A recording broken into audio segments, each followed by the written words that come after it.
Job chapter 1. In the land of Uz there lived a man whose name was Job. This man was blameless and upright. He feared God and shunned evil.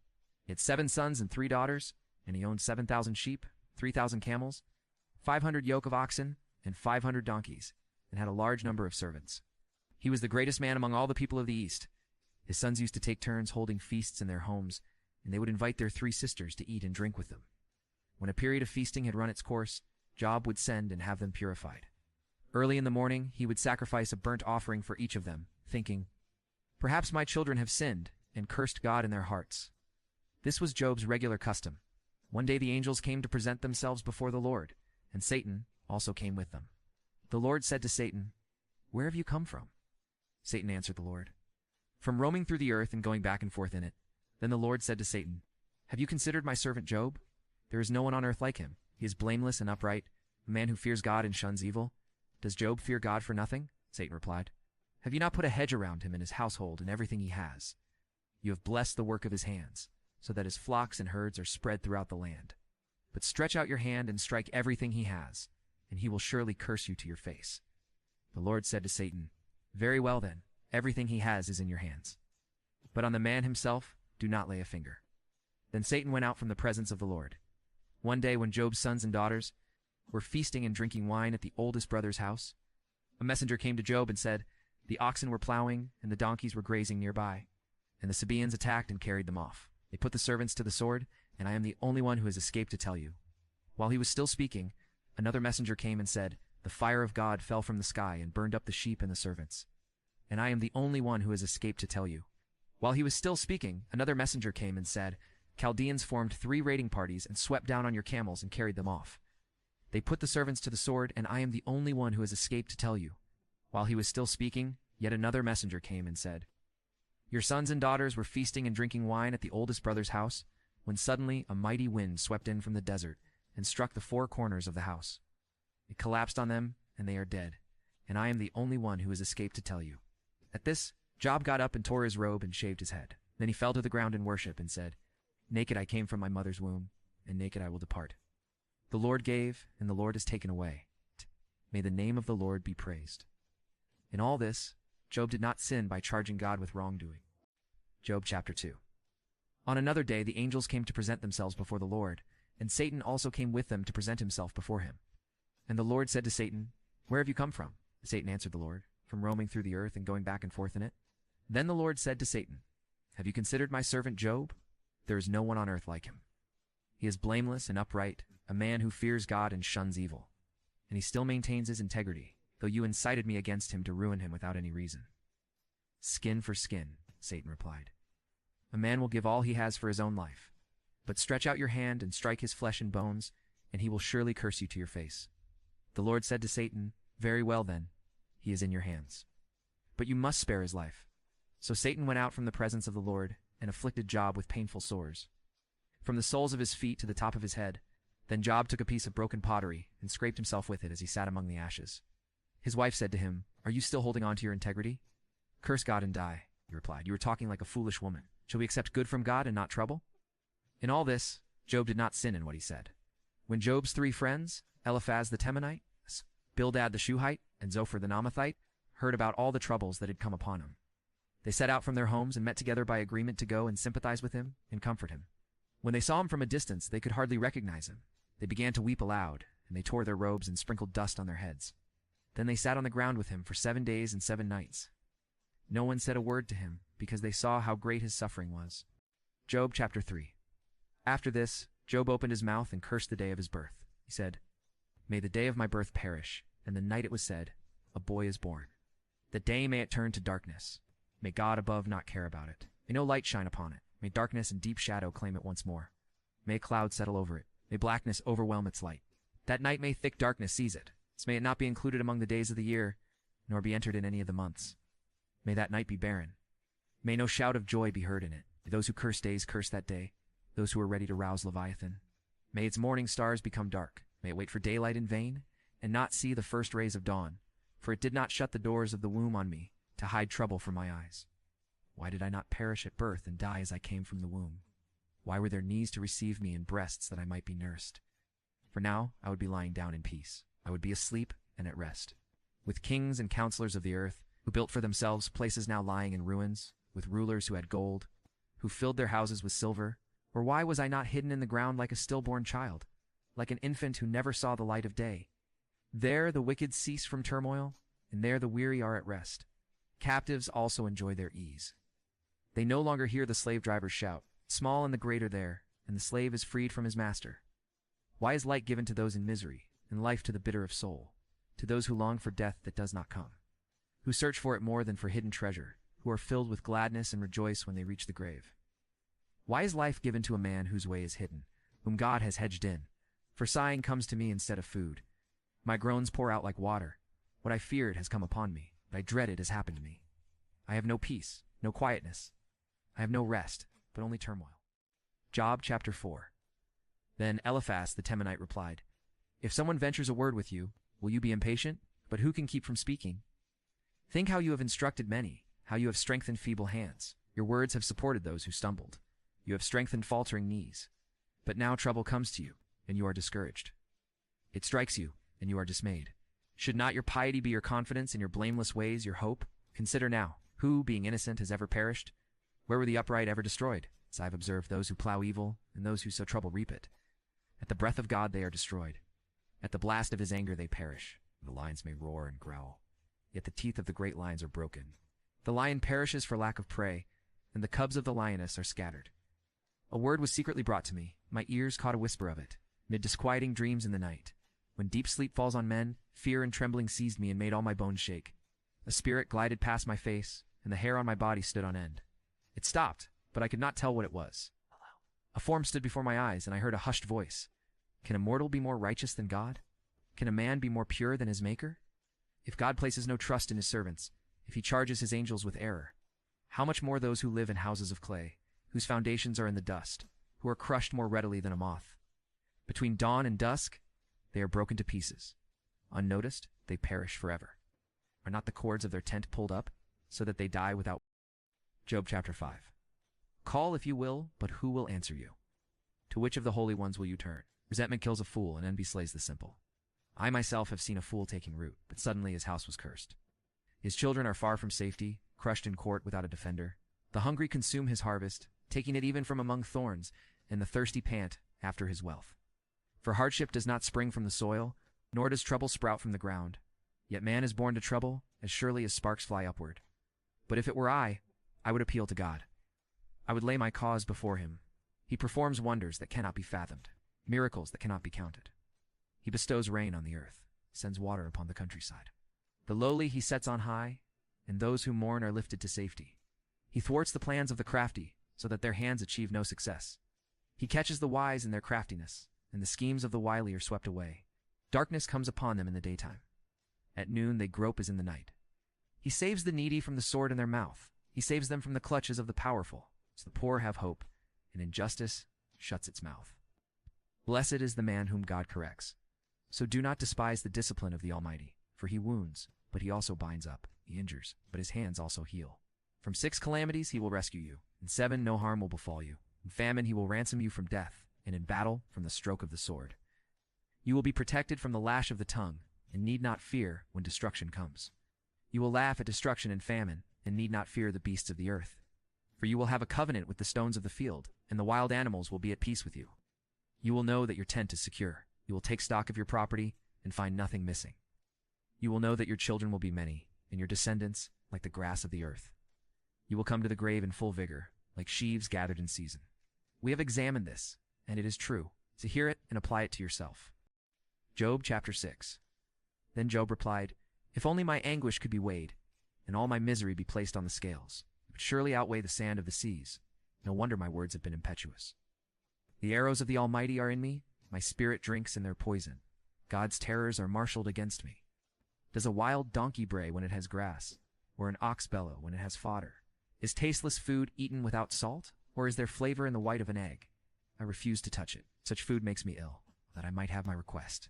That God would grant what I hope for, that God would be willing to crush me, to let loose his hand and cut me off. Then I would still have this consolation, my joy in unrelenting pain, that I had not denied the words of the Holy One. What strength do I have, that I should still hope? What prospects? That I should be patient.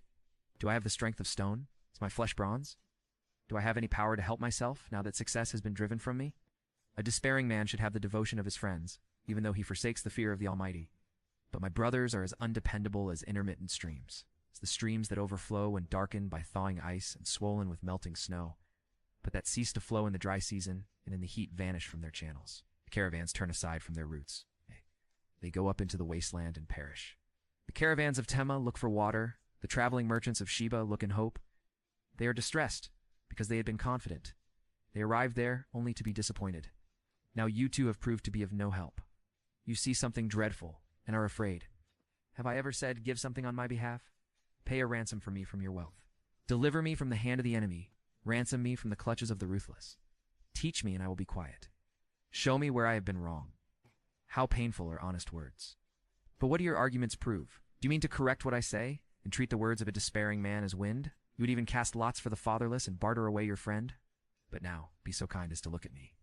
Would I lie to your face? Relent? Do not be unjust. Reconsider, for my integrity is at stake. Is there any wickedness on my lips? Can my mouth not Job chapter 7. Does not man have hard service on earth? Are not his days like those of a hired man? It's like a slave longing for the evening shadows, or a hired man waiting eagerly for his wages. So I have been allotted months of futility, and nights of misery have been assigned to me. When I lie down, I think, how long before I get up? The night drags on, and I toss till dawn. My body is clothed with worms and scabs. My skin is broken and festering. My days are swifter than a weaver's shuttle, and they come to an end without hope. Remember, O God, that my life is but a breath. My eyes will never see happiness again. The eye that now sees me will see me no longer. You will look for me, but I will be no more. As a cloud vanishes and is gone, so he who goes down to the grave does not return. 10, he will never come to his house again. His place will know him no more. Therefore, I will not keep silent. I will speak out in the anguish of my spirit. I will complain in the bitterness of my soul. Am I the sea, or the monster of the deep, that you put me under guard? When I think my bed will comfort me and my couch will ease my complaint, even then you frighten me with dreams and terrify me with visions, so that I prefer strangling and death rather than this body of mine. I despise my life. I would not live forever. Let me alone. My days have no meaning. What is man that you make so much of him, that you give him so much attention? That you examine him every morning and test him every moment? Will you never look away from me, or let me alone even for an instant? If I have sinned, what have I done to you, O watcher of men? Why have you made me your target? Have I become a burden to you? Why do you not pardon my offenses and forgive my sins?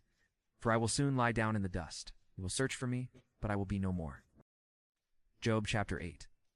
Then Bildad the Shuhite replied, while still growing and uncut, they wither more quickly than grass. How long will you say such things? Your words are a blustering wind. Does God pervert justice? Does the Almighty pervert what is right? When your children sinned against him, he gave them over to the penalty of their sin. But if you will look to God and plead with the Almighty, if you are pure and upright, even now he will rouse himself on your behalf and restore you to your rightful place. Your beginnings will seem humble, so prosperous will your future be. Ask the former generations, and find out what their fathers learned. For we were born only yesterday and know nothing, and our days on earth are but a shadow. Will they not instruct you and tell you? Will they not bring forth words from their understanding? Can papyrus grow tall where there is no marsh? Can reeds thrive without water? While still growing and uncut, they wither more quickly than grass.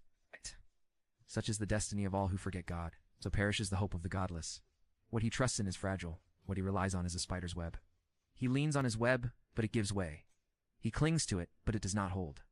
He is like a well-watered plant in the sunshine, spreading its shoots over the garden. It entwines its roots around a pile of rocks and looks for a place among the stones. But when it is torn from its spot, that place disowns it and says, I never saw you.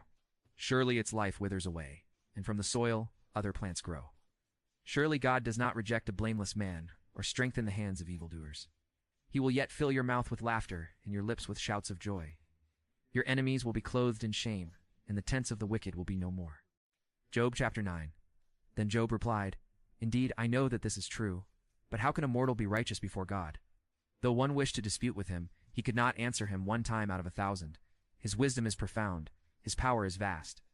Who has resisted him and come out unscathed? He moves mountains without their knowing it, and overturns them in his anger. He shakes the earth from its place, and makes its pillars tremble. He speaks to the sun, and it does not shine. He seals off the light of the stars. He alone stretches out the heavens, and treads on the waves of the sea. He is the maker of the Bear and Orion, the Pleiades, and the constellations of the south. He performs wonders that cannot be fathomed, miracles that cannot be counted. When he passes me, I cannot see him. When he goes by, I cannot perceive him. If he snatches away, who can stop him?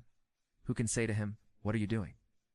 God does not restrain his anger. Even the cohorts of Rahab cowered at his feet. How then can I dispute with him? How can I find words to argue with him? Though I were innocent, I could not answer him. I could only plead with my judge for mercy. Even if I summoned him and he responded, I do not believe he would give me a hearing. 8. He would crush me with a storm and multiply my wounds for no reason. He would not let me regain my breath, but would overwhelm me with misery. If it is a matter of strength, he is mighty. And if it is a matter of justice, who will summon him? Even if I were innocent, my mouth would condemn me. If I were blameless, it would pronounce me guilty. Although I am blameless, I have no concern for myself. I despise my own life. It is all the same. That is why I say he destroys both the blameless and the wicked. When a scourge brings sudden death, he mocks the despair of the innocent. When a land falls into the hands of the wicked, he blindfolds its judges. If it is not he, then who is it? My days are swifter than a runner. They fly away without a glimpse of joy. They skim past like boats of papyrus, like eagles swooping down on their prey. If I say, I will forget my complaint, I will change my expression and smile. I still dread all my sufferings, for I know you will not hold me innocent. Since I am already found guilty, why should I struggle in vain? Even if I washed myself with soap and my hands with washing soda, you would plunge me into a slime pit so that even my clothes would detest me.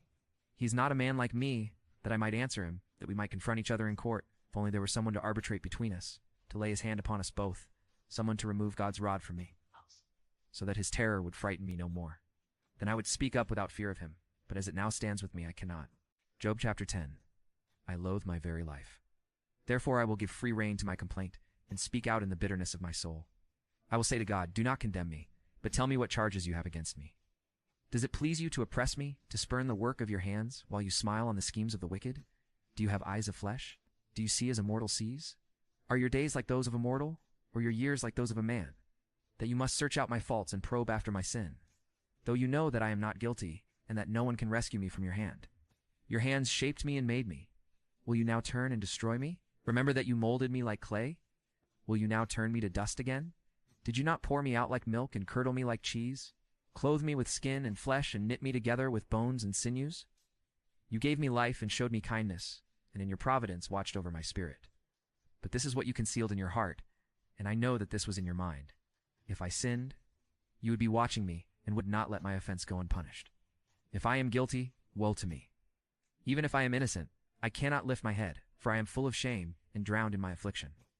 If I hold my head high, you stalk me like a lion, and again display your awesome power against me. You bring new witnesses against me, and increase your anger toward me. Your forces come against me wave upon wave.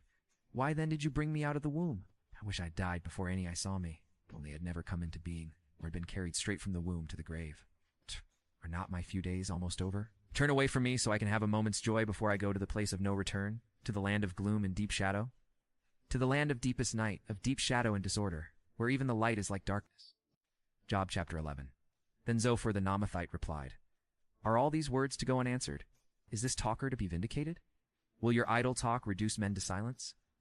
Will no one rebuke you when you mock? Say to God, my beliefs are flawless and I am pure in your sight. Oh, how I wish that God would speak, that he would open his lips against you, and disclose to you the secrets of wisdom, for true wisdom has two sides. Know this. God has even forgotten some of your sin. Can you fathom the mysteries of God? You probe the limits of the Almighty. They are higher than the heavens. What can you do? Or deeper than the depths of the grave? What can you know? Their measure is longer than the earth and wider than the sea. If he comes along and confines you in prison and convenes a court, who can oppose him? Surely he recognizes deceitful men. And when he sees evil, does he not take note? But a witless man can no more become wise than a wild donkey's colt can be born a man. Yet if you devote your heart to him and stretch out your hands to him, if you put away the sin that is in your hand and allow no evil to dwell in your tent, then you will lift up your face without shame. You will stand firm and without fear. You will surely forget your trouble, recalling it only as waters gone by. Life will be brighter than noonday, and darkness will become like morning. You will be secure, because there is hope. You will look about you and take your rest in safety. You will lie down with no one to make you afraid, and many will court your favor. But the eyes of the wicked will fail, and escape will elude them. Their hope will become a dying gasp. Job chapter 12. Then Job replied, Doubtless you are the people, and wisdom will die with you. But I have a mind as well as you. I am not inferior to you. Who does not know all these things? I have become a laughingstock to my friends. Though I called upon God, and he answered, a mere laughingstock, though righteous and blameless. Men at ease have contempt for misfortune, as the fate of those whose feet are slipping. The tents of marauders are undisturbed, and those who provoke God are secure, those who carry their God in their hands. But ask the animals, and they will teach you, or the birds of the air, and they will tell you. Or speak to the earth, and it will teach you, or let the fish of the sea inform you. Which of all these does not know that the hand of the Lord has done this? In his hand is the life of every creature, and the breath of all mankind. Does not the ear test words as the tongue tastes food? Is not wisdom found among the aged? Does not long life bring understanding?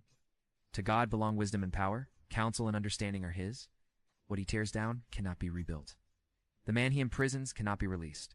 If he holds back the waters, there is drought. If he lets them loose, they devastate the land. To him belong strength and victory. Both deceived and deceiver are his. He leads counselors away stripped and makes fools of judges. He takes off the shackles put on by kings and ties a loincloth around their waist. He leads priests away stripped and overthrows men long established. He silences the lips of trusted advisers and takes away the discernment of elders. He pours contempt on nobles and disarms the mighty. He reveals the deep things of darkness and brings deep shadows into the light. He makes nations great and destroys them. He enlarges nations and disperses them. He deprives the leaders of the earth of their reason, sends them wandering through a trackless waste. They grope in darkness with no light. He makes them stagger like drunkards. Job chapter 13. My eyes have seen all this. My ears have heard and understood it. What you know, I also know. I am not inferior to you, but I desire to speak to the Almighty and to argue my case with God. You, however, smear me with lies. You are worthless physicians, all of you. Only you would be altogether silent. For you that would be wisdom. Hear now my argument. Listen to the plea of my lips. Will you speak wickedly on God's behalf? Will you speak deceitfully for him? Will you show him partiality? Will you argue the case for God?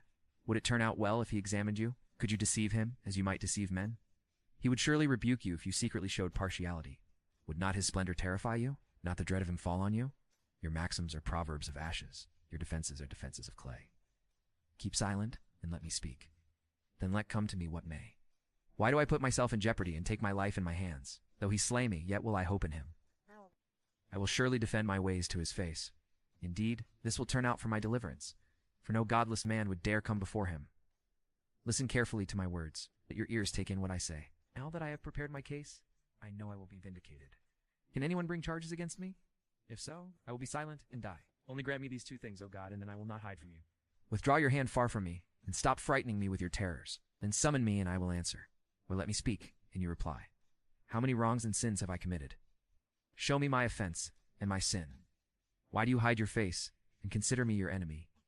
Will you torment a wind-blown leaf? Will you chase after dry chaff? For you write down bitter things against me and make me inherit the sins of my youth. You fasten my feet in shackles, keep close watch on all my paths, by putting marks on the soles of my feet. So man wastes away like something rotten, like a garment eaten by moths. Job chapter 14. Man born of woman is of few days and full of trouble. He springs up like a flower and withers away. Like a fleeting shadow, he does not endure. You fix your eye on such a one? Will you bring him before you for judgment? Who can bring what is pure from the impure? No one. Man's days are determined. You have decreed the number of his months and have set limits he cannot exceed. So look away from him and let him alone, till he has put in his time like a hired man. At least there is hope for a tree. If it is cut down, it will sprout again, and its new shoots will not fail. Its roots may grow old in the ground, and its stump die in the soil. Yet at the scent of water it will bud and put forth shoots like a plant. But man dies and is laid low. He breathes his last and is no more. As water disappears from the sea, or a riverbed becomes parched and dry, so man lies down and does not rise. Till the heavens are no more, men will not awake or be roused from their sleep. If only you would hide me in the grave and conceal me till your anger has passed. If only you would set me a time and then remember me.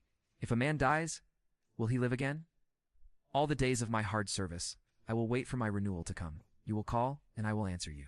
You will long for the creature your hands have made. Surely then you will count my steps, but not keep track of my sin. My offenses will be sealed up in a bag. You will cover over my sin.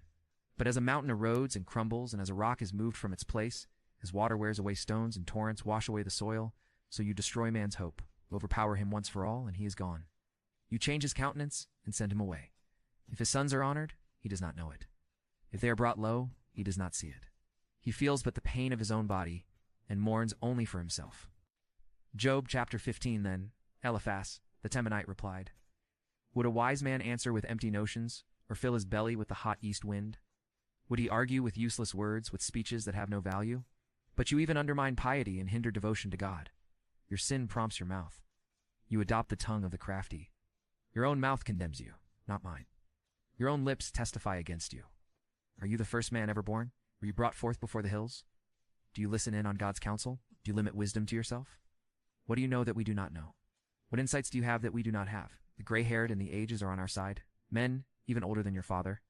Are God's consolations not enough for you, words spoken gently to you? Why has your heart carried you away, and why do your eyes flash, so that you vent your rage against God and pour out such words from your mouth? What is man that he could be pure, or one born of woman that he could be righteous? If God places no trust in his holy ones, if even the heavens are not pure in his eyes, how much less man who is vile and corrupt, who drinks up evil like water? Listen to me, and I will explain to you. Let me tell you what I have seen, what wise men have declared, hiding nothing received from their fathers, to whom alone the land was given when no alien passed among them. All his days the wicked man suffers torment, the ruthless through all the years stored up for him. His terrifying sounds fill his ears. When all seems well, marauders attack him. He despairs of escaping the darkness. He is marked for the sword. He wanders about food for vultures. He knows the day of darkness is at hand. Distress and anguish fill him with terror. They overwhelm him like a king poised to attack. Because he shakes his fist at God and vaunts himself against the Almighty, defiantly charging against him with a thick, strong shield, though his face is covered with fat and his waist bulges with flesh. He will inhabit ruined towns and houses where no one lives, houses crumbling to rubble. He will no longer be rich, and his wealth will not endure, nor will his possessions spread over the land. He will not escape the darkness. A flame will wither his shoots, and the breath of God's mouth will carry him away. Let him not deceive himself by trusting what is worthless, for he will get nothing in return. For his time he will be paid in full, and his branches will not flourish. He will be like a vine stripped of its unripe grapes, like an olive tree shedding its blossoms. For the company of the godless will be barren, and fire will consume the tents of those who love bribes. They conceive trouble and give birth to evil. Their womb fashions deceit. Job chapter 16.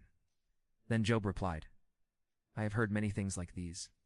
Miserable comforters are you all. Will your long-winded speeches never end? What ails you that you keep on arguing? I also could speak like you, if you were in my place. I could make fine speeches against you and shake my head at you, but my mouth would encourage you. Comfort from my lips would bring you relief. Yet if I speak, my pain is not relieved. If I refrain, it does not go away. Surely, O God, you have worn me out, have devastated my entire household, have bound me on. It has become a witness. My gauntness rises up and testifies against me. God assails me and tears me in his anger and gnashes his teeth at me. My opponent fastens on me his piercing eyes. Men open their mouths to jeer at me. They strike my cheek in scorn and unite together against me. God has turned me over to evil men and thrown me into the clutches of the wicked. All was well with me, but he shattered me. He seized me by the neck and crushed me.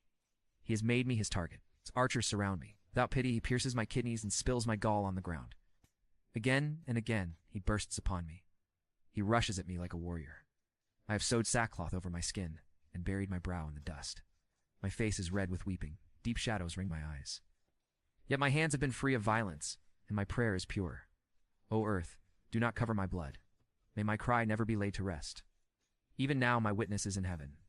My advocate is on high. My intercessor is my friend, as my eyes pour out tears to God. On behalf of a man, he pleads with God as a man pleads for his friend. Only a few years will pass before I go on the journey of no return.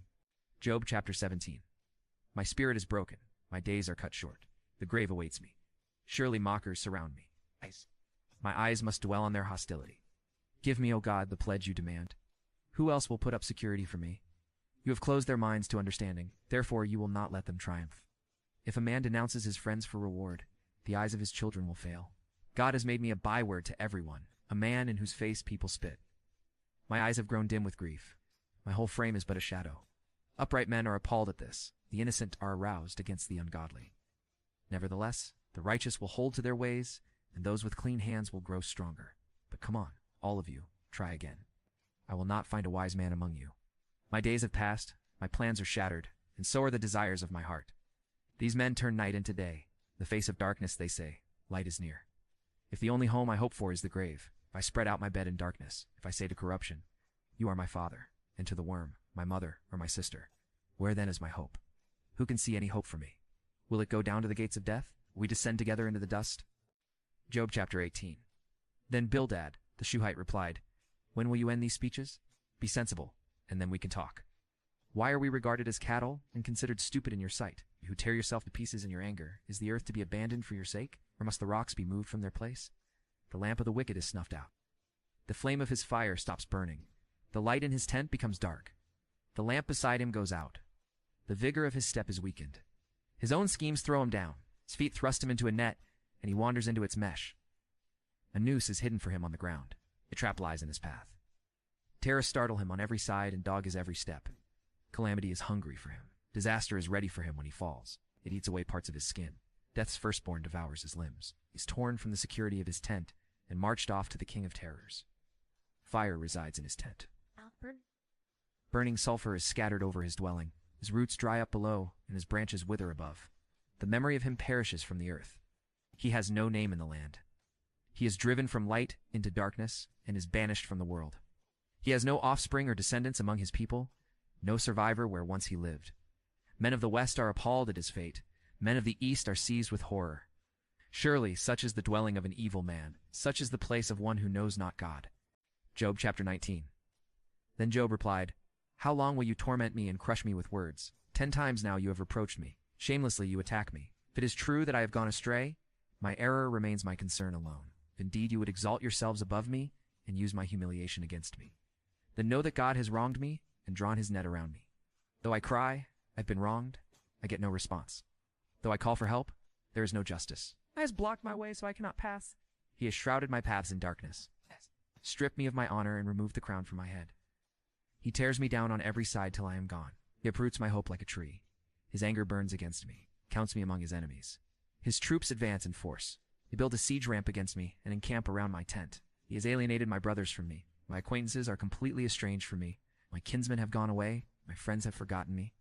My guests and my maidservants count me a stranger. They look upon me as an alien. I summon my servant, but he does not answer, though I beg him with my own mouth. My breath is offensive to my wife. I am loathsome to my own brothers. Even the little boys scorn me. When I appear, they ridicule me. All my intimate friends detest me.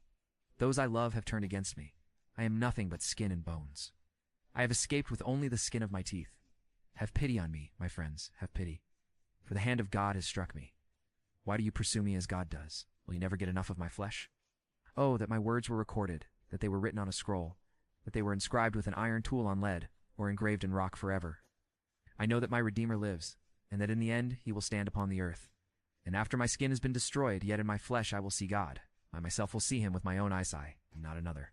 How my heart yearns within me. If you say, how we will hound him, since the root of the trouble lies in him, you should fear the sword yourselves, for wrath will bring punishment by the sword, and then you will know that there is judgment. Job chapter 20. Then Zophar the Naamathite replied, My troubled thoughts prompt me to answer, because I am greatly disturbed. I hear a rebuke that dishonors me, and my understanding inspires me to reply.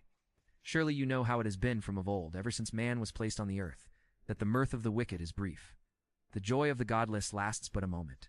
Though his pride reaches to the heavens, and his head touches the clouds, he will perish forever, like his own dung. Those who have seen him will say, Where is he? Like a dream he flies away, no more to be found, banished like a vision of the night. The eye that saw him will not see him again. His place will look on him no more. His children must make amends to the poor. His own hands must give back his wealth. The youthful vigor that fills his bones will lie with him in the dust. Though evil is sweet in his mouth, and he hides it under his tongue, so he cannot bear to let it go, and keeps it in his mouth.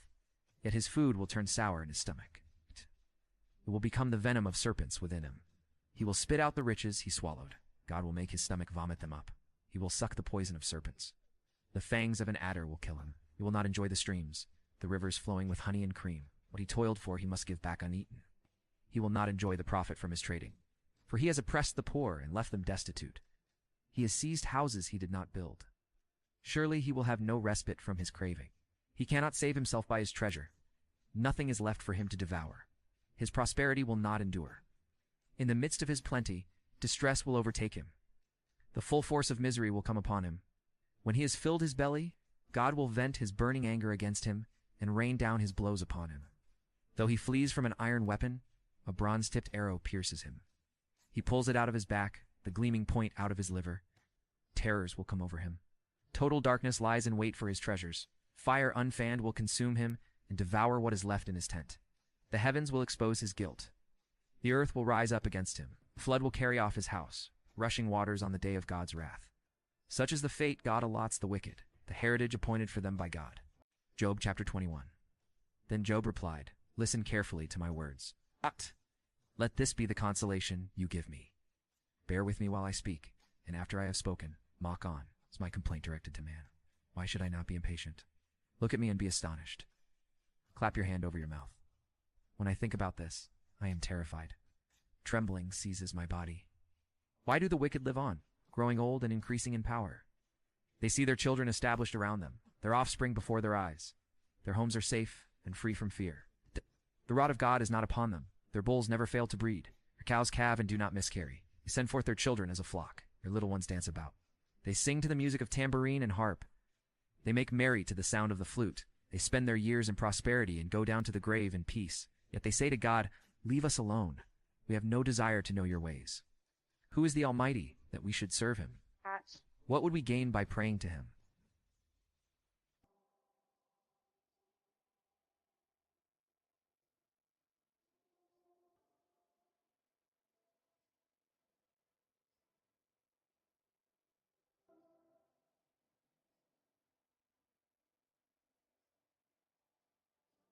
Let his own eyes see his destruction. Let him drink of the wrath of the Almighty. For what does he care about the family he leaves behind when his allotted months come to an end? Can anyone teach knowledge to God, since he judges even the highest? One man dies in full vigor, completely secure and at ease, his body well nourished, his bones rich with marrow. Another man dies in bitterness of soul, never having enjoyed anything good. Side by side they lie in the dust, and worms cover them both. I know full well what you are thinking, the schemes by which you would wrong me. You say, "Where now is the great man's house, the tents where wicked men lived?" Have you never questioned those who travel? Have you paid no regard to their accounts?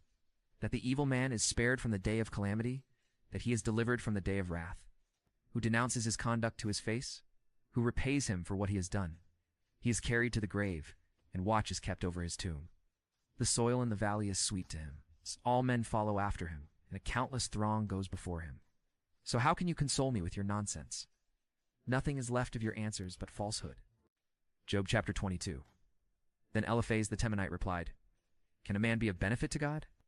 Can even a wise man benefit him? What pleasure would it give the Almighty if you were righteous? What would he gain if your ways were blameless? Is it for your piety that he rebukes you and brings charges against you? Is not your wickedness great? Are not your sins endless? You demanded security from your brothers for no reason. You stripped men of their clothing, leaving them naked. You gave no water to the weary, and you withheld food from the hungry. Though you were a powerful man, owning land, an honored man, living on it.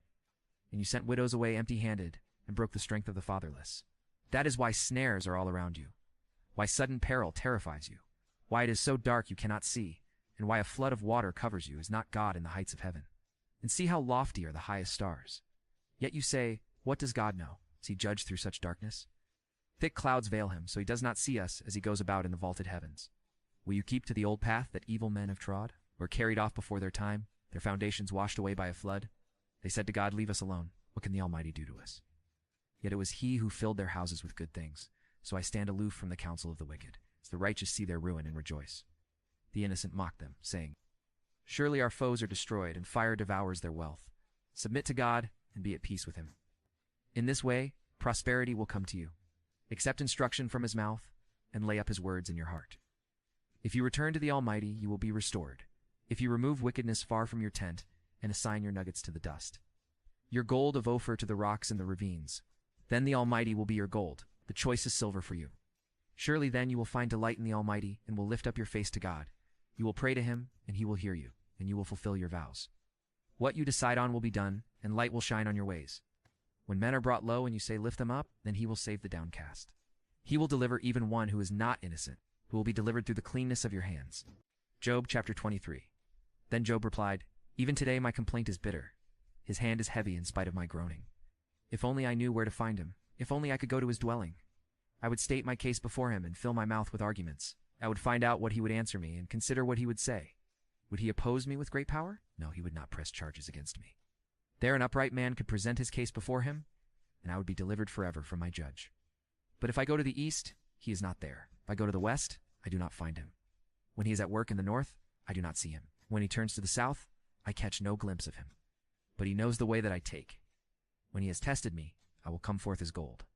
My feet have closely followed his steps. I have kept to his way without turning aside. I have not departed from the commands of his lips. I have treasured the words of his mouth more than my daily bread. But he stands alone, and who can oppose him? He does whatever he pleases. He carries out his decree against me, and many such plans he still has in store. That is why I am terrified before him. When I think of all this, I fear him. God has made my heart faint. The Almighty has terrified me. Yet I am not silenced by the darkness, by the thick darkness that covers my face. Job chapter 24. Why does the Almighty not set times for judgment? Why must those who know him look in vain for such days? Men move boundary stones. They pasture flocks they have stolen. They drive away the orphan's donkey and take the widow's ox in pledge. They thrust the needy from the path and force all the poor of the land into hiding. Like wild donkeys in the desert, the poor go about their labor of foraging food. The wasteland provides food for their children. They gather fodder in the fields and glean in the vineyards of the wicked. Lacking clothes, they spend the night naked. They have nothing to cover themselves in the cold. They are drenched by mountain rains and hug the rocks for lack of shelter. The fatherless child is snatched from the breast. The infant of the poor is seized for a debt. Lacking clothes, they go about naked. They carry the sheaves, but still go hungry. They crush olives among the terraces. They tread the winepresses, yet suffer thirst. The groans of the dying rise from the city, and the souls of the wounded cry out for help. But God charges no one with wrongdoing. There are those who rebel against the light, who do not know its ways or stay in its paths. When daylight is gone, the murderer rises up and kills the poor and needy. In the night, he steals forth like a thief. The eye of the adulterer watches for dusk. He thinks, "No, I will see me," and he keeps his face concealed. In the dark, men break into houses, but by day they shut themselves in. They want nothing to do with the light. For all of them, deep darkness is their mourning. They make friends with the terrors of darkness, yet they are foam on the surface of the water. A portion of the land is cursed, so that no one goes to the vineyards. As heat and drought snatch away the melted snow, so the grave snatches away those who have sinned. The womb forgets them, the worm feasts on them. Evil men are no longer remembered, but are broken like a tree. They prey on the barren and childless woman, and to the widow show no kindness. But God drags away the mighty by his power. Though they become established, they have no assurance of life. He may let them rest in a feeling of security, but his eyes are on their ways. For a little while they are exalted, and then they are gone. They are brought low and gathered up like all others. They are cut off like heads of grain. If this is not so, who can prove me false and reduce my words to nothing? Job chapter 25. Then Bildad, the Shuhite, replied, "Dominion and awe belong to God. He establishes order in the heights of heaven. Can his forces be numbered? Upon whom does his light not rise? How then can a man be righteous before God? How can one born of woman be pure? If even the moon is not bright and the stars are not pure in his eyes, how much less man, who is but a maggot, a son of man, who is only a worm?" Job chapter 26. Then Job replied, "How you have helped the powerless, how you have saved the arm that is feeble. What advice you have offered to one without wisdom, and what great insight you have displayed. Who has helped you utter these words, and whose spirit spoke from your mouth? The dead are in deep anguish, those beneath the waters and all that live in them. Death is naked before God. Destruction lies uncovered, spreads out the northern skies over empty space. He suspends the earth over nothing. He wraps up the waters in his clouds, yet the clouds do not burst under their weight. He covers the face of the full moon, spreading his clouds over it. He marks out the horizon on the face of the waters for a boundary between light and darkness. The pillars of the heavens quake, aghast at his rebuke. By his power he churned up the sea. By his wisdom he cut Rahab to pieces. By his breath the skies became fair. His hand pierced the gliding serpent, and these are but the outer fringe of his works. How faint the whisper we hear of him. Who then can understand the thunder of his power? Job chapter 27. And Job continued his discourse. As surely as God lives, who has denied me justice, the Almighty, who has made me taste bitterness of soul, as long as I have life within me. The breath of God in my nostrils, my lips will not speak wickedness, and my tongue will utter no deceit. I will never admit you are in the right. Till I die, I will not deny my integrity. I will maintain my righteousness and never let go of it. My conscience will not reproach me as long as I live. May my enemies be like the wicked, my adversaries like the unjust. For what hope has the godless when he is cut off, when God takes away his life? Does God listen to his cry when distress comes upon him? Will he find delight in the Almighty? Will he call upon God at all times? I will teach you about the power of God. The ways of the Almighty I will not conceal. You have all seen this yourselves. Why then this meaningless talk? Here's the fate God allots to the wicked, the heritage a ruthless man receives from the Almighty. However many his children, their fate is the sword. His offspring will never have enough to eat. The plague will bury those who survive him, and their widows will not weep for them. Though he heaps up silver like dust and clothes like piles of clay, what he lays up the righteous will wear, and the innocent will divide his silver. The house he builds is like a moth's cocoon, like a hut made by a watchman. He lies down wealthy, but will do so no more.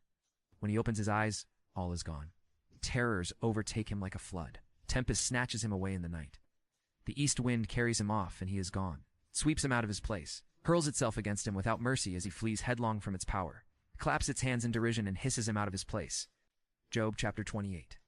There is a mine for silver, and a place where gold is refined. Iron is taken from the earth, and copper is smelted from ore. Man puts an end to the darkness. He searches the farthest recesses for, or in the blackest darkness.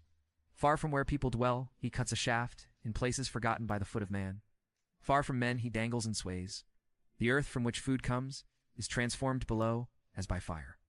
Sapphires come from its rocks, and its dust contains nuggets of gold. No bird of prey knows that hidden path. No falcon's eye has seen it. Proud beasts do not set foot on it, and no lion prowls there.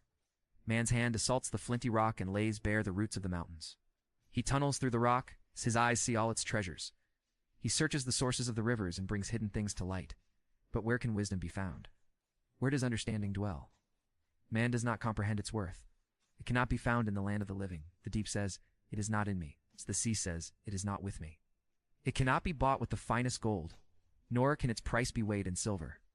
It cannot be bought with the gold of Ophir, with precious onyx or sapphires. Neither gold nor crystal can compare with it, nor can it be had for jewels of gold.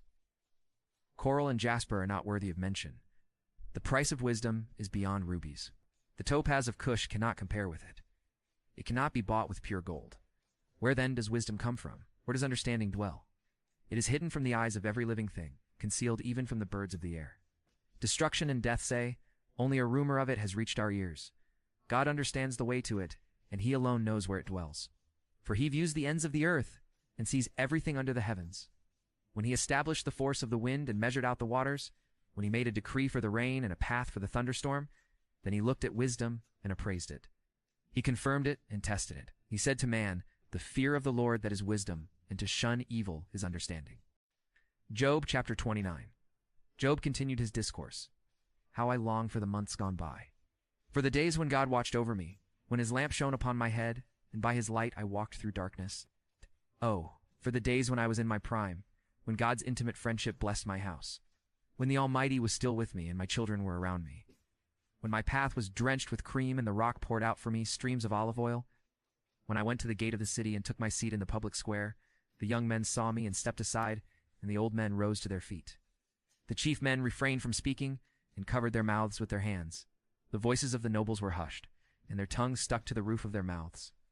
Whoever heard me spoke well of me, and those who saw me commended me, because I rescued the poor who cried for help, and the fatherless who had none to assist him. The man who was dying blessed me. I made the widow's heart sing. I put on righteousness as my clothing. Justice was my robe and my turban.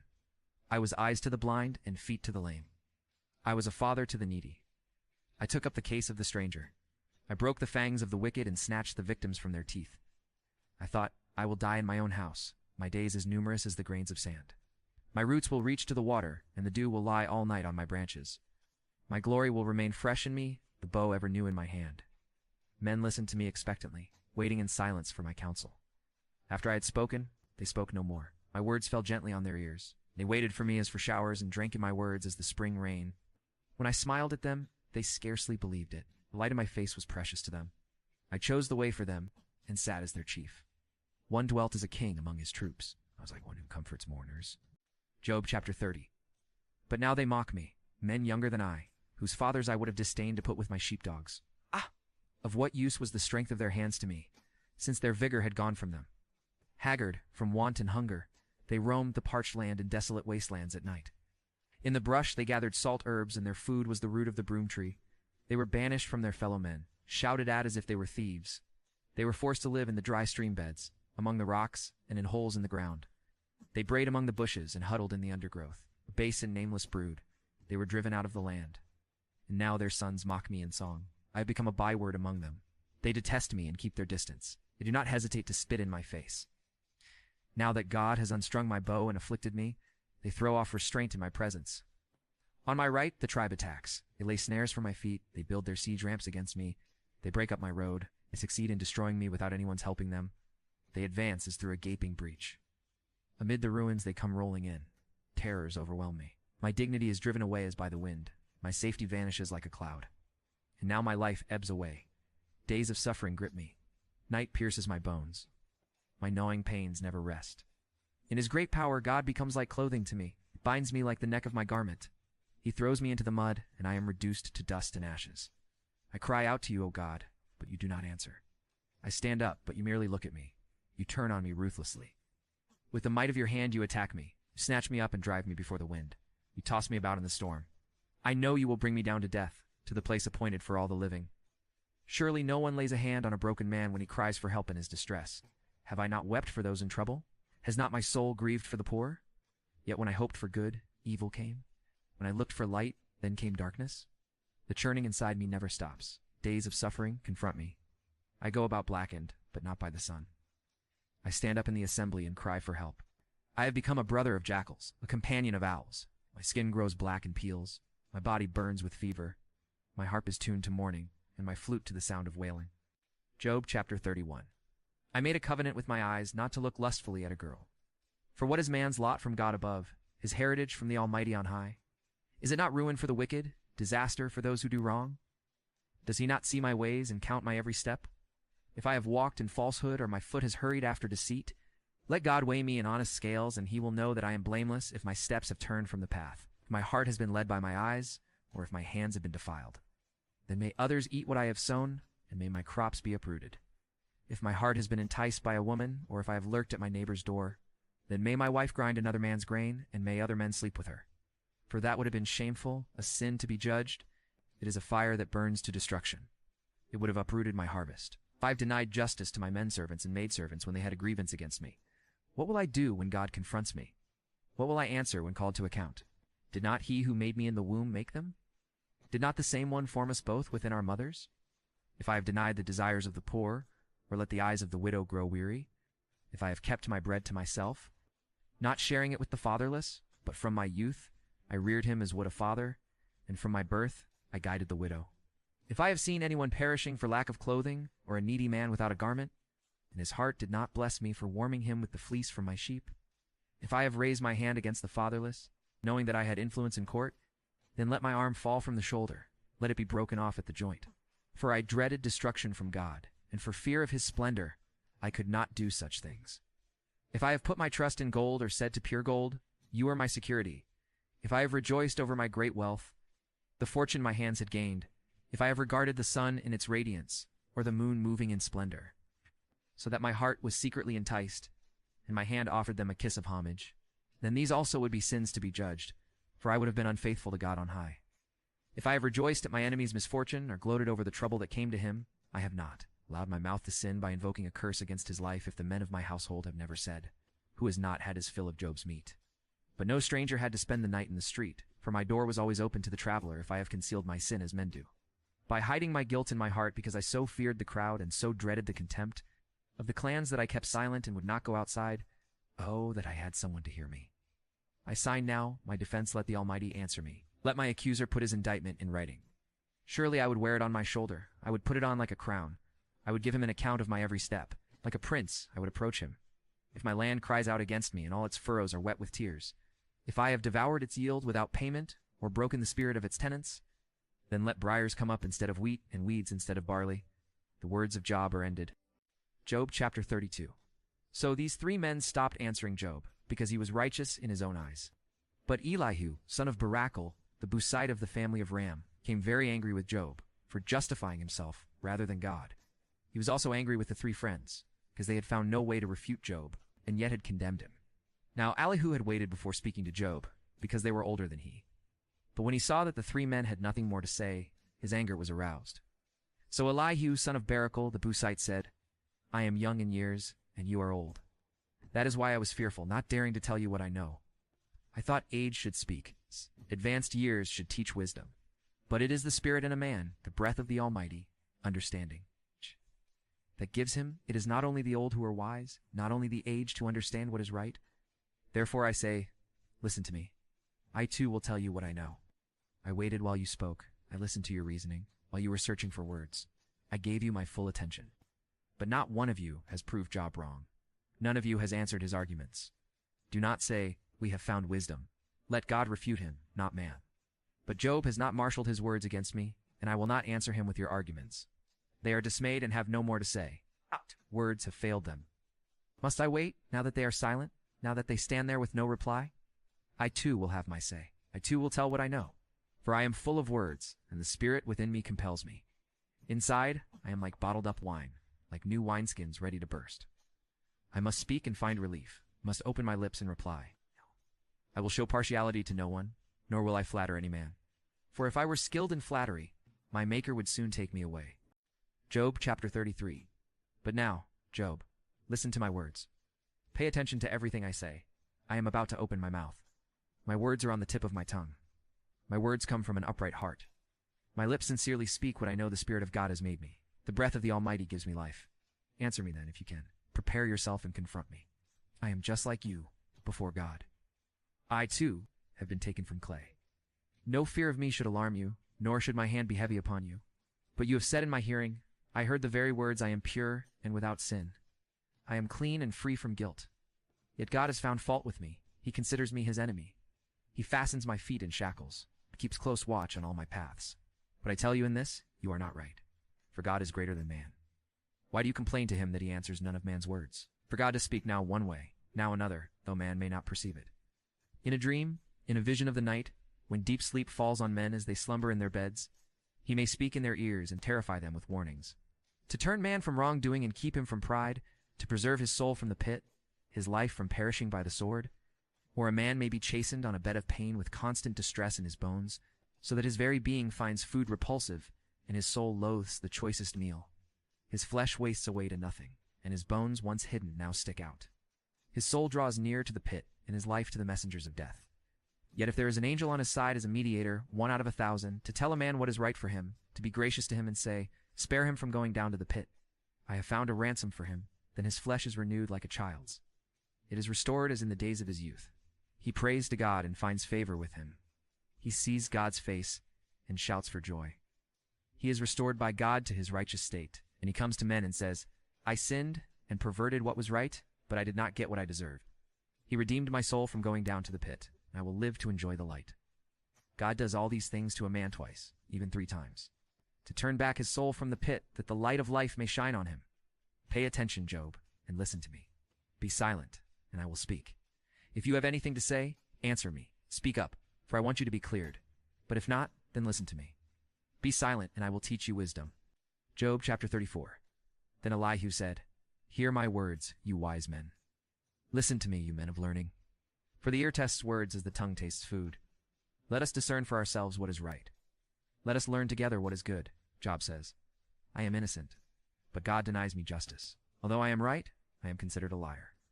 Although I am guiltless, his arrow inflicts an incurable wound. What man is like Job, who drinks scorn like water? He keeps company with evildoers. He associates with wicked men. For he says, it profits a man nothing when he tries to please God. So listen to me, you men of understanding. Far be it from God to do evil, from the Almighty to do wrong. He repays a man for what he has done. He brings upon him what his conduct deserves. It is unthinkable that God would do wrong, that the Almighty would pervert justice, who appointed him over the earth, who put him in charge of the whole world. If it were his intention, and he withdrew his spirit and breath, all mankind would perish together, and man would return to the dust. If you have understanding, hear this. Listen to what I say. Can he who hates justice govern? Do you condemn the just and mighty one? Is he not the one who says to kings, you are worthless, and to nobles, you are wicked? Who shows no partiality to princes, and does not favor the rich over the poor, for they are all the work of his hands? They die in an instant, in the middle of the night. People are shaken, and they pass away. The mighty are removed without human hand. His eyes are on the ways of men. He sees their every step. There is no dark place, no deep shadow, where evildoers can hide. God has no need to examine men further, that they should come before him for judgment. Without inquiry, he shatters the mighty and sets up others in their place. Because he takes note of their deeds, he overthrows them in the night, and they are crushed. He punishes them for their wickedness, where everyone can see them. Because they turned from following him and had no regard for any of his ways. They caused the cry of the poor to come before him, so that he heard the cry of the needy. But if he remains silent, who can condemn him? If he hides his face, who can see him? Yet he is over man and nation alike, to keep a godless man from ruling, from laying snares for the people. Suppose a man says to God, I am guilty, but will offend no more. Teach me what I cannot see. If I have done wrong, I will not do so again. Should God then reward you on your terms when you refuse to repent? You must decide, not I. So tell me what you know. Men of understanding declare. Wise men who hear me say to me, Job speaks without knowledge. His words lack insight. Oh, that Job might be tested to the utmost for answering like a wicked man. To his sin, he adds rebellion. Scornfully he claps his hands among us and multiplies his words against God. Job chapter 35. Then Elihu said, Do you think this is just? You say, I will be cleared by God. Yet you ask him, What profit is it to me, and what do I gain by not sinning? I would like to reply to you, and to your friends with you. Look up at the heavens and see. Gaze at the clouds so high above you. If you sin, how does that affect him? If your sins are many, what does that do to him? If you are righteous, what do you give to him? Or what does he receive from your hand? Your wickedness affects only a man like yourself, and your righteousness only the sons of men. Men cry out under a load of oppression, and plead for relief from the arm of the powerful. But no one says, Where is God my Maker, who gives songs in the night? Who teaches more to us than to the beasts of the earth, and makes us wiser than the birds of the air? He does not answer when men cry out because of the arrogance of the wicked. Indeed, God does not listen to their empty plea. The Almighty pays no attention to it. How much less, then, will he listen when you say that you do not see him, that your case is before him, and you must wait for him? And further, that his anger never punishes, and he does not take the least notice of wickedness. So Job opens his mouth with empty talk. Without knowledge, he multiplies words. Job chapter 36. Elihu continued, Bear with me a little longer, and I will show you that there is more to be said in God's behalf. I get my knowledge from afar. I will ascribe justice to my Maker. Be assured that my words are not false. One perfect in knowledge is with you. God is mighty, but does not despise men. He is mighty and firm in his purpose. He does not keep the wicked alive, but gives the afflicted their rights. He does not take his eyes off the righteous. He enthrones them with kings and exalts them forever. But if men are bound in chains, held fast by cords of affliction, he tells them what they have done, that they have sinned arrogantly. He makes them listen to correction and commands them to repent of their evil. If they obey and serve him, they will spend the rest of their days in prosperity and their years in contentment. But if they do not listen, they will perish by the sword and die without knowledge. The godless in heart harbor resentment. Even when he fetters them, they do not cry for help. They die in their youth among male prostitutes of the shrines. But those who suffer, he delivers in their suffering. He speaks to them in their affliction. He is wooing you from the jaws of distress to a spacious place free from restriction, to the comfort of your table laden with choice food. But now you are laden with the judgment due the wicked. Judgment and justice have taken hold of you. Be careful that no one entices you by riches. Do not let a large bribe turn you aside. Would your wealth or even all your mighty efforts sustain you so you would not be in distress? Do not long for the night to drag people away from their homes. Beware of turning to evil, which you seem to prefer to affliction. God is exalted in his power. Who is a teacher like him? Who has prescribed his ways for him, or said to him, You have done wrong? Remember to extol his work, which men have praised in song. All mankind has seen it. Men gaze on it from afar. How great is God beyond our understanding? The number of his years is past finding out. He draws up the drops of water, which distill as rain to the streams. The clouds pour down their moisture, and abundant showers fall on mankind. Who can understand how he spreads out the clouds, how he thunders from his pavilion? See how he scatters his lightning about him, bathing the depths of the sea. This is the way he governs the nations and provides food in abundance. He fills his hands with lightning and commands it to strike its mark. His thunder announces the coming storm. Even the cattle make known its approach. Job chapter 37. At this my heart pounds and leaps from its place. Listen. Listen to the roar of his voice, to the rumbling that comes from his mouth. He unleashes his lightning beneath the whole heaven and sends it to the ends of the earth. After that comes the sound of his roar. He thunders with his majestic voice.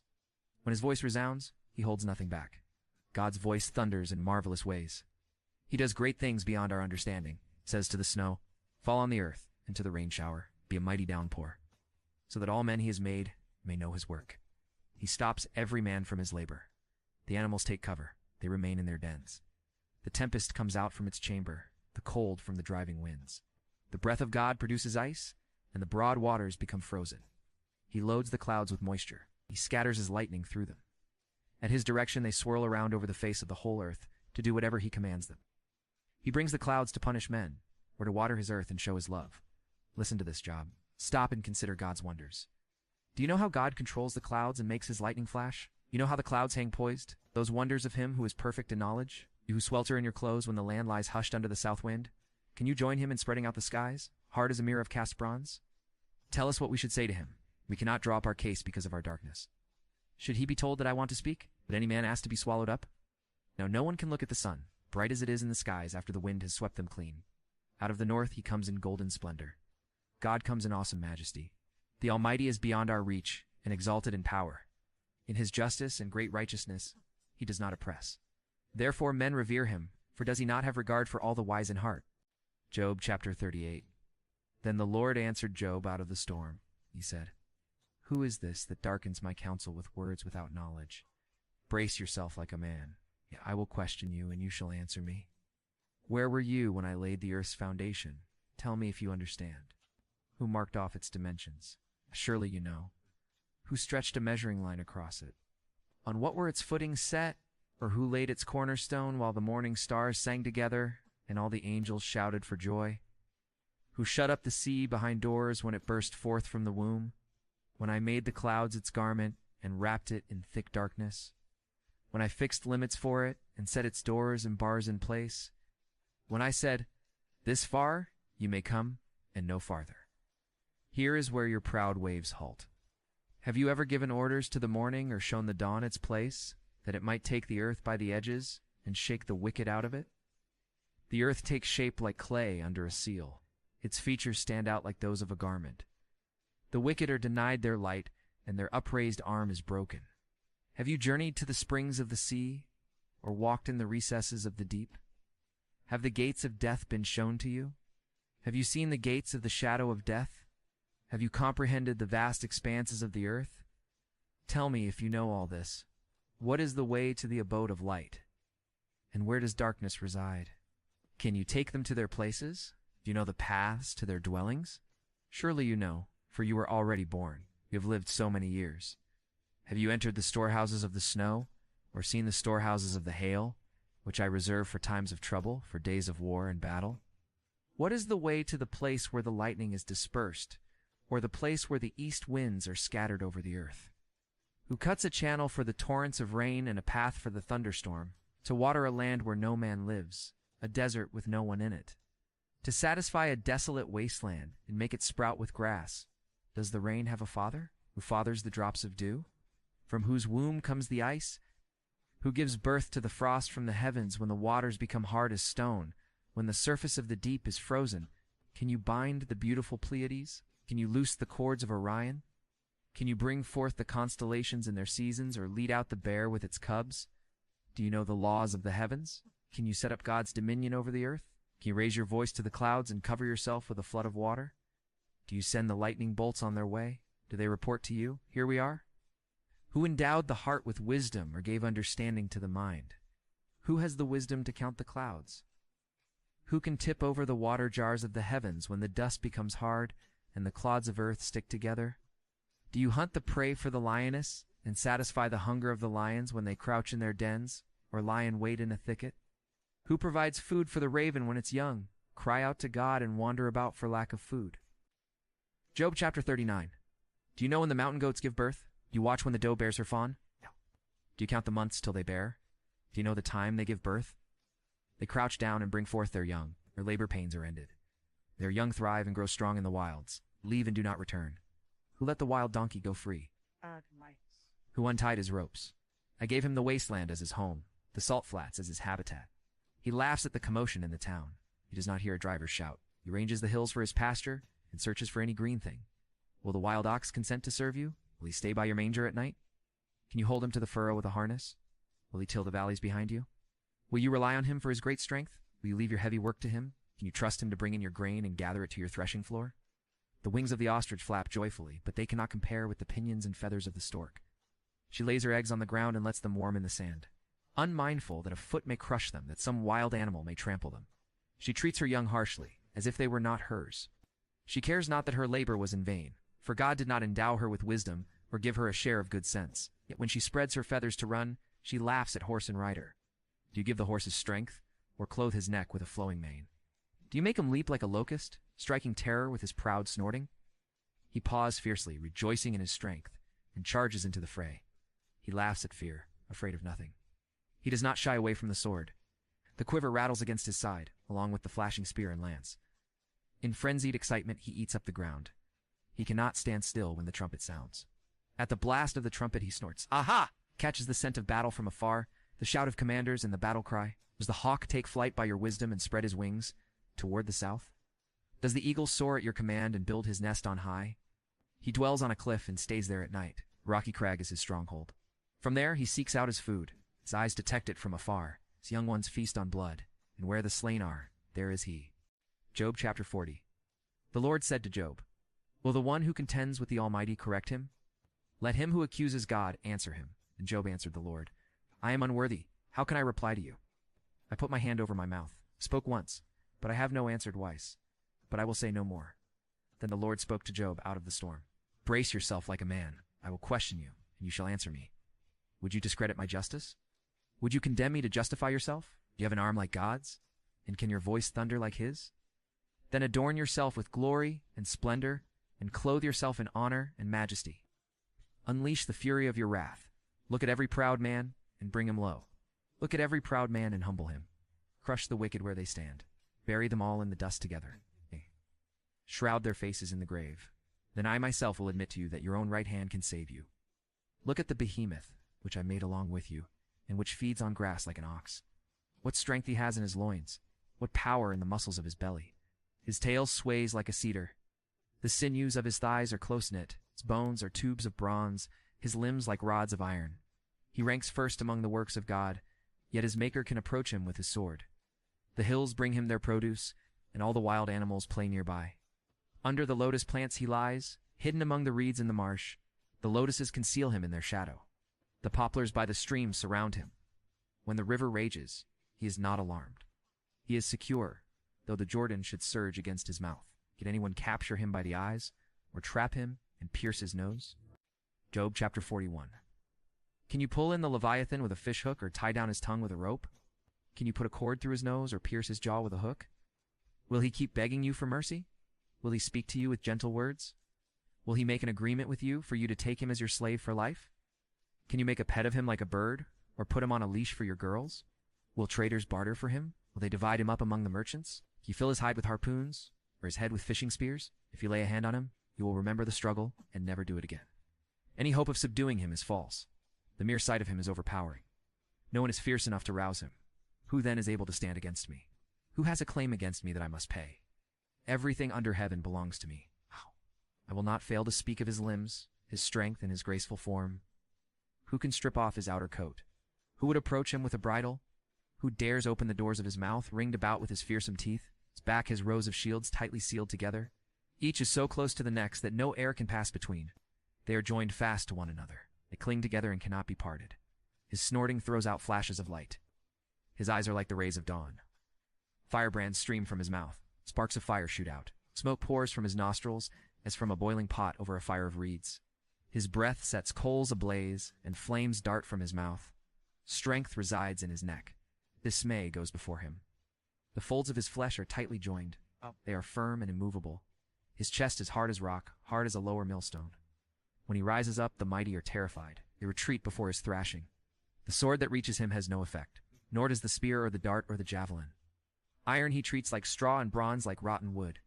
Arrows do not make him flee. Slingstones are like chaff to him. A club seems to him but a piece of straw. He laughs at the rattling of the lance. His undersides are jagged potsherds, leaving a trail in the mud like a threshing sledge. He makes the depths churn like a boiling cauldron and stirs up the sea like a pot of ointment. Behind him he leaves a glistening wake. One would think the deep had white hair. Nothing on earth is his equal, a creature without fear. He looks down on all that are haughty. He is king over all that are proud. Job chapter 42. Then Job replied to the Lord, I know that you can do all things. No plan of yours can be thwarted. You asked, who is this that obscures my counsel without knowledge?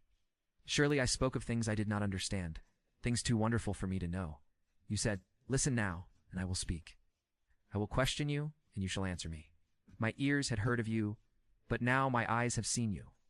Therefore I despise myself and repent in dust and ashes. After the Lord had said these things to Job, he said to Eliphaz the Temanite, I am angry with you and your two friends, because you have not spoken of me what is right, as my servant Job has. So now take 7 bulls and 7 rams, and go to my servant Job and sacrifice a burnt offering for yourselves. My servant Job will pray for you, and I will accept his prayer and not deal with you according to your folly. You have not spoken of me what is right, as my servant Job has. So Eliphaz the Temanite, Bildad the Shuhite, and Zophar the Naamathite did what the Lord told them, and the Lord accepted Job's prayer. After Job had prayed for his friends, the Lord made him prosperous again, and gave him twice as much as he had before. All his brothers and sisters, and everyone who had known him before, came and ate with him in his house. They comforted and consoled him over all the trouble the Lord had brought upon him, and each one gave him a piece of silver and a gold ring. The Lord blessed the latter part of Job's life more than the first. He had 14,000 sheep, 6,000 camels, 1,000 yoke of oxen, and 1,000 donkeys. And he also had 7 sons and 3 daughters. The first daughter he named Jemimah, the second Keziah, and the third Karan Hapash. Nowhere in all the land were there found women as beautiful as Job's daughters, and their father granted them an inheritance along with their brothers. After this, Job lived 140 years. He saw his children and their children to the 4th generation, so he died, old and full of years.